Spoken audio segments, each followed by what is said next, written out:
प्रश्नकर्ता का आचार्य जी से प्रश्न है।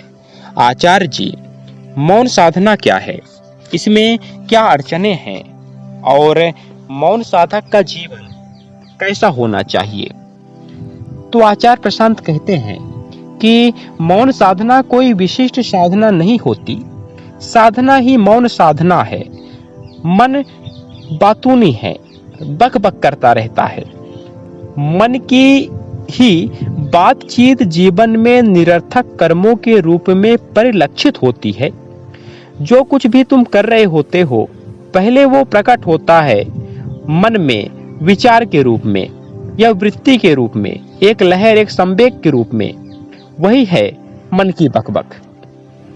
मौन साधना का अर्थ है ये समझना कि बातचीत करने के लिए दो चाहिए, दूसरा ना मिले तो पहला बहुत देर तक नहीं बोल पाएगा। दीवारों से कितनी देर तक बात करोगे भाई? मन बक बक करना चाहता है, तुम उसकी बक बक में सहयोगी ना बनो, तुम उत्तर ना दो तो मन की बक बक बहुत दूर तक नहीं जाएगी। मन ने कुछ बोला और तुमने कहा बात ठीक है, तो भी तुम मन के सहयोगी हो गए, और मन ने कुछ बोला और तुमने कहा बात ठीक नहीं है, तो भी तुम बातचीत में प्रतिभागी हो गए। मौन साधना का अर्थ होता है मन को बोलने दो, तुम अपना काम करो, तुम्हारे पास बहुत काम है। मन का काम है स्वयं बोलते रहना। मन इंद्रियों का गुलाम है, प्रकृति का गुलाम है, शरीर की वृत्तियों का गुलाम है। तुम्हारा काम है किसी और को बोलने देना, जान लगा देना उसको ढूंढने में जिसका बोल तुम्हें खींच ले रहा है, जिसकी आवाज से तुम्हें प्यार है। तुम्हारा काम अति कठिन है। तुम गपसप में कैसे तल्लीन हो गए कि जैसे तुम्हें प्यार हो गया हो, और एक तुम्हारा दोस्त है जिसको प्यार का पा नहीं पता, जिससे तुम्हें प्यार है वो कहीं गुम है, उसकी छवि भर दिखाई देती है, हल्की हल्की उसकी आवाज भर आती है। अब तुम्हारा यार चाय पकौड़े लेकर के बैठा हुआ है और दुनिया भर की बकवास वचा रंभर वो करे तो करे, तुम कैसे करने लग गए? उसकी जिंदगी रूखी है, सूनी है, उसके लिए चाय पकौड़े से ऊपर कुछ भी नहीं है। तुम्हारे पास प्रेम है, तुम चाय पकौड़े के साथ क्या कर रहे हो? और मन की सारी बातचीत चाय पकौड़े के तल से ऊपर की होती है क्या? कहीं की चाय, कहीं की कॉफी, कहीं का पकौड़ा, किसी का हथौड़ा, यही तो चलता है मन में। और भी कुछ चलता है क्या? कहीं पकड़ा कहीं जोड़ा, यही चलता है ना? ये काम उसको करने दो जिसके पास इस काम से अलग, इस काम से बेहतर कुछ है ही नहीं। तुम्हारे पास प्रेम है, तुम अपना काम करो।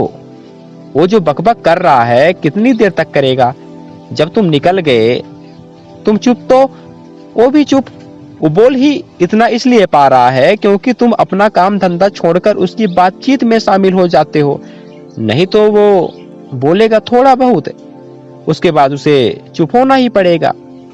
देखा है जीवन में जब भी कोई आकस्मिकता आती है, कुछ बहुत महत्वपूर्ण हो जाता है, तुरंत तुम्हारा ध्यान खींचता है तो मन की बातचीत एकदम रुक जाती है। देखा है?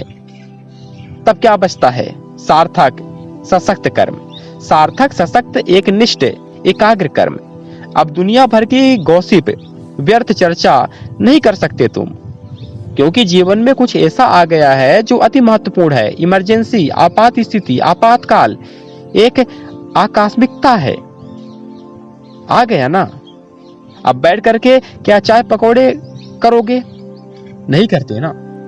खेत की बात यह है कि हमें बस कभी कभी पता चलता है कि जीवन में इमरजेंसी लगी हुई है। सच्चाई की बात तो यह है कि जन्म से लेकर मृत्यु तक जीवन एक अनवरत इमरजेंसी है। इमरजेंसी का अर्थ क्या होता है कि अभी कुछ करो नहीं तो बड़ा नुकसान हो जाएगा। इसी का नाम होता है नाम इमरजेंसी। आकस्मिक आपदा इसी को बोलते हैं ना। अभी कुछ करो नहीं तो बड़ा नुकसान हो जाएगा, ये पल लौट करके आएगा, इसी को इमरजेंसी कहते हैं। अभी कुछ करो नहीं तो गया, मृत्यु हो गई। जहां मौत का खतरा हो उसी को तो अस्पताल में इमरजेंसी वार्ड भी कहते हैं। लगातार मौत का खतरा किसको बना हुआ है? ये जो बीत रहा है पल, ये जो बीत रहा है समय, अगर तुमने इसका सार्थक उपयोग नहीं किया तो ये गया। और ये मौत ऐसी है कि अंतिम, वो बीता पल लौटेगा नहीं, उसका कोई पुनर्जन्म नहीं होता। ये बात तुम्हें अगर लगातार याद रहे तो तुम गॉसिप यानी कि व्यर्थ के चर्चा कैसे कर लोगे? कैसे कर लोगे बोलो? तो दोनों बातें मैंने कही, या तो प्रेम हो तो व्यर्थ की चर्चा नहीं होगी, या इमरजेंसी हो तो भी व्यर्थ की चर्चा यानी कि गॉसिप नहीं होगी। हमारा ना तो दिल ऐसा है कि प्यार से भरा हुआ हो, ना हमारा ज्ञान ऐसा है कि हमें साफ साफ दिखाई दे कि सिर पर तलवार लटक रही है, किसी भी क्षण बुलावा आ सकता है। और वो आखिरी बुलावा नहीं भी आए तो भी ये बीतता पल कभी नहीं लौटेगा। हम ना प्रेमी हैं ना ज्ञानी हैं, हम सिर्फ बातूनी हैं। तो बक बक बक बक लगी रहती है। प्रेम साधना कर लो चाहे ज्ञान साधना कर लो, दोनों ही मौन साधना है। दोनों ही तुम्हें मन की वाचलता से मुक्ति दिलाते हैं। प्रेमी को चुप लग जाती है और एक ज्ञानी मूक हो जाता है। प्रेमी बोल उठे तो गीत कहलाता है और एक ज्ञानी कुछ कह दे तो श्लोक बन जाता है। पर बकवास दोनों ही नहीं करते। प्रेमी जब बोलेगा तो भजन बहेंगे, एक ज्ञानी जब बोलेगा तो ऋचाएं बहेंगी। बकवास दोनों ही नहीं करते। हम ना प्रेमी हैं न ज्ञानी हैं, तो हमारे मुंह से न तो भजन बहते हैं न ऋचाएं बहती हैं, सिर्फ मल बहता है। जीवन में कुछ ऐसा ले आइए जो प्राणों से प्यारा हो।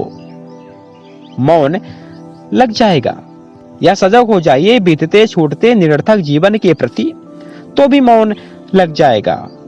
और वो मौन सिर्फ